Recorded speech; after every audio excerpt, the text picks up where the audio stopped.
大家好，欢迎来到财务规划驾驭人生。如果你是刚从大学毕业，准备踏入社会的年轻人，那么这集影片对你来说一定非常重要，因为今天我要跟大家分享5个理财入门技巧，帮助你从零开始，学会如何管理自己的钱，从而迈向财务自由。你一定听过很多人说过理财很重要，但你可能还不确定应该怎么开始，对吧？别担心，今天这集我会用最简单、最实用的方式跟你们讲解，还会分享真实的案例，让大家在看完后能够真正把这些理财技巧融入到日常生活中。好了，不说这么多了，让我们马上开始吧。1. 先储蓄，再花钱理财的基本法则。好，第一个要跟大家分享的理财技巧非常简单，也是最基本的一条法则：先储蓄，再花钱。为什么这么重要呢？因为很多大学毕业生刚开始工作时，会很开心，有了自己的薪水，这时候很容易就会陷入拿到钱就花掉的陷阱。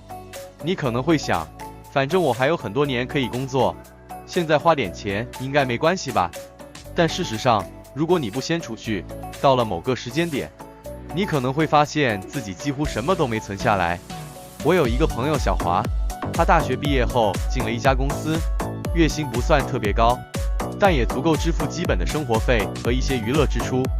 刚开始，他像大多数人一样，每个月拿到薪水后，总是心想，这个月应该没什么问题，就随便花吧。结果他发现，等到月底，他账户里几乎没有存款，甚至还因为买了些不必要的东西，开始掏空信用卡。后来，他听了一个理财讲座，才知道，储蓄的关键是先储蓄，再花钱。也就是说，当你每个月拿到薪水时，应该先把一部分固定金额，比如10%或者20%储蓄起来，然后再花剩下的钱。这样不仅可以保证自己有储蓄，还能避免过度消费。具体做法： 1. 设定储蓄比例，根据你的收入，设定每月固定的储蓄比例，最好一开始就设定10%到20%的储蓄比例，随着收入的增加，这个比例可以逐渐提升。2. 自动转账，将储蓄金额设定为自动转账，这样每个月你根本不需要手动操作，储蓄会自动进行，这样能够避免你花钱时忘记储蓄。3. 把储蓄视为固定支出，储蓄不应该是剩余的钱，而是固定的支出，像是缴房租一样，每个月都必须做。警语：储蓄的第一步是改变你的心态。对大多数刚工作的年轻人来说，这可能是一个挑战。你可能会觉得，先花钱再储蓄似乎更轻松，但你很快就会发现，这样的生活方式让你永远无法积累财富。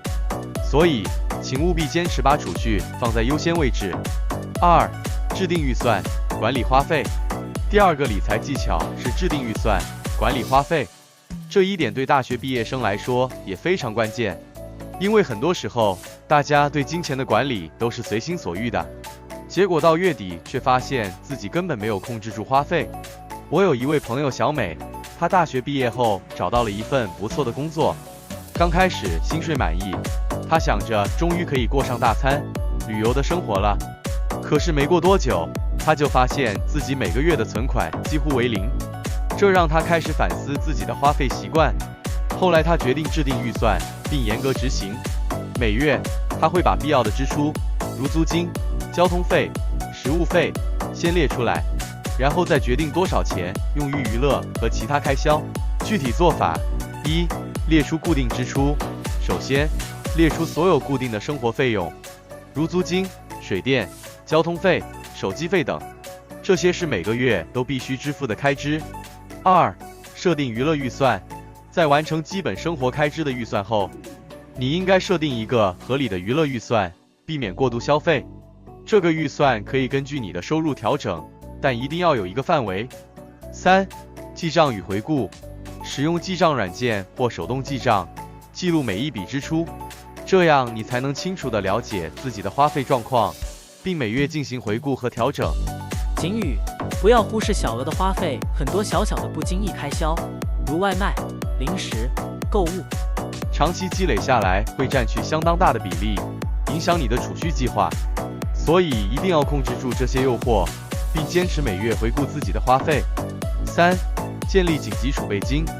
第3个理财技巧是建立紧急储备金，这对于刚进入职场的大学毕业生来说尤其重要。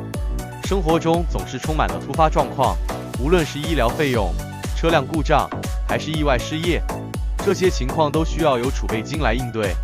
很多人初入职场时，可能会觉得我不会用到这些钱，但一旦遇到问题，你会感受到有一笔紧急储备金的重要性。例如，我的朋友小明，他刚开始工作时，觉得自己工作稳定，生活费用也不算高，根本不需要储备金。但有一天，他的车坏了，修理费用了他一大笔钱，结果他的账户几乎清空。这时，他才明白，生活中总会有一些你无法预见的开销，没有储备金就非常危险。具体做法： 1、设定储备金目标。一般来说，紧急储备金应该是3到6个月的生活费。比如，如果你的月支出是3万元，那么你的储备金应该是9万到18万元。2、逐月储蓄，每月将一部分收入，比如5%到10%，直接存入专门的紧急储蓄账户，直到达到目标金额。3、保持流动性，紧急储备金应该存放在流动性较高的账户中，如储蓄账户或货币市场基金，以便在需要时能够快速取出。警语：紧急储备金并不是用来做投资的，它的目的是在你面临突发情况时，能够及时提供资金支持。因此，请不要将紧急储备金投入高风险的投资工具。4、学习投资，让钱为你工作。接下来我们要谈的是学习投资，这可能是很多大学毕业生最难以入手的领域。但其实学习投资并不难，只要你从小额开始，慢慢积累经验，就能掌握这个技巧。很多人可能觉得我没有很多钱，怎么可能去投资呢？其实，投资并不是等你有了很多钱才能做，而是要从现在开始，让你的钱为你工作。我有一位朋友小林，他在刚开始工作时，并不急于花掉所有收入，而是开始学习投资。他首先了解了股市、基金、ETF 等投资工具，然后根据自己的风险承受能力，选择了定期定额投资基金。这样，他不仅能够有效分散风险，还能够实现资本的增值。具体做法： 1、选择低风险的投资工具。如果你是初学者，可以选择稳定的投资工具，如指数基金或稳定的蓝筹股，这些工具风险较低，适合长期投资。2、定期定额投资。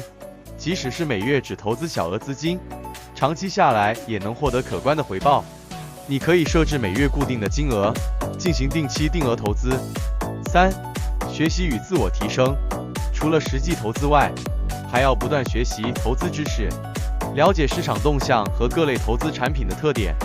警语：投资的过程中避免短期的投机心态，不要急于赚钱。投资需要耐心和时间，过于激进的策略反而容易带来损失。保持冷静，长期持有才是稳定获利的关键。5、养成长期理财的心态。最后，理财是一个长期的过程，所以要养成长期理财的心态。很多年轻人都希望能够通过短期内的理财爆发来达到财务自由，但现实往往是，理财是一场马拉松，而不是短跑。我有一位朋友小安，他一开始对理财没有正确的认知，总是想着能迅速翻身，结果他做了很多高风险的短期投资，几乎把所有的钱都赔光了。经过这一番教训，他才明白理财是一个长期积累的过程，不能心急。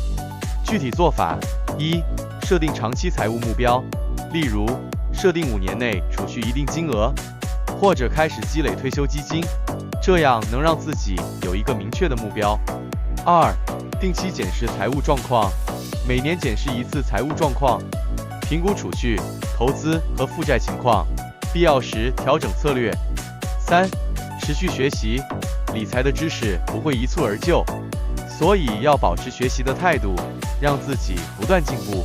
警语：不要急于追求一夜致富，理财的目的是让你的财务稳定增长，耐心和智慧才是最重要的成功因素。